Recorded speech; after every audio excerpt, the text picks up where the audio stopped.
out of 5 things you need to know before you move out of your mama house or your daddy house, or if you're moving out from your man. First thing you should do is pay off any debt that you have, or try to pay off as much as you can. Like my thing was, I was trying to pay off most of my debt, but then by that time I had already got approved for an apartment, so I was already stuck with the bills the new apartment was going to bring, as well as my old credit cards. So try to pay off at least one credit card, or at least as much credit cards as you can. The second thing is, get your credit score up there. I started with an 800 credit score, but I ended up going down. Listen, your credit score tells them that you're a reliable tenant, that you're reliable, you're going to pay on time. That's really what they look at. They look at your credit score. So if you got high credit, they're going to pick you over other people. So you got to make sure your credit is right. 3, save. I don't care what nobody say. People saying, oh, use it on your check.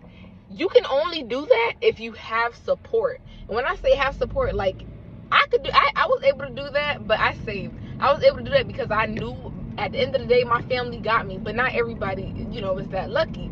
Because if you don't, you will run into problems. You will find yourself without light. I've never been there, but you will run into problems where you gotta pick which bills get paid this month and pick which bills don't get paid this month. So I'll say save, that way, if time's getting hard, you have a little money to take from. I'll say start buying some stuff before you move in. Like, you could pick up little stuff here and there, little stuff that you need from your house, and keep it in your mom's room, or keep it in your room or whatever.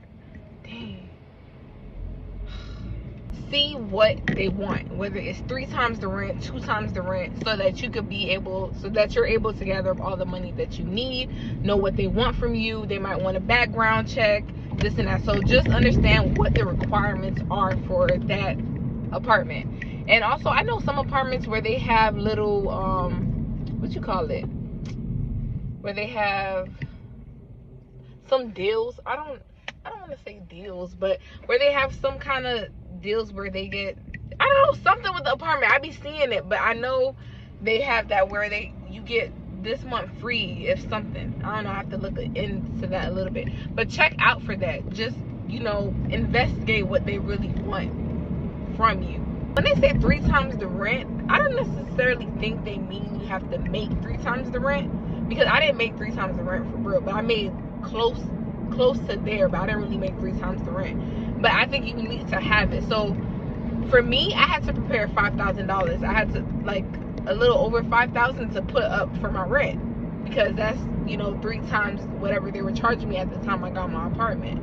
So you want to make sure you have that ready. You need to work out what fits in your budget, whether it's $1,300 for 1 bedroom, $1,200, however much you can afford to pay. You need to work it out with your paycheck. Do not just go in and be like, oh, I think I could do this. Make sure you do the math.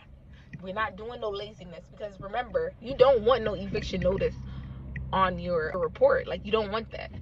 Okay, we're adults now. We can't be lazy. Nobody else doing it for us. It's just us. And remember, leave yourself some leniency. If you don't leave yourself no leniency, like, let's say an emergency come up, you can't do it because you're gonna be stuck paying rent. That's me right now. I'm in that situation. I have no money to do no extra activity because everything's so tight fit. So you want to leave a little room. So if you really can afford 13 with no problem, I mean, like, if something come up, which is the extra 100, because it's not only the rent that you have to pay. You got to consider Wi-Fi. You got to consider the light bill. You don't know how high your light gonna be, but make sure you save. And I live down here in South Florida, so rent for me is $1,600 for my one little tiny box of a house. But I'm grateful for it. I'm thankful for it. I made it, cozy. But that's first. Look, don't live beyond your means, okay? Do not. But not least, I think this is number 5.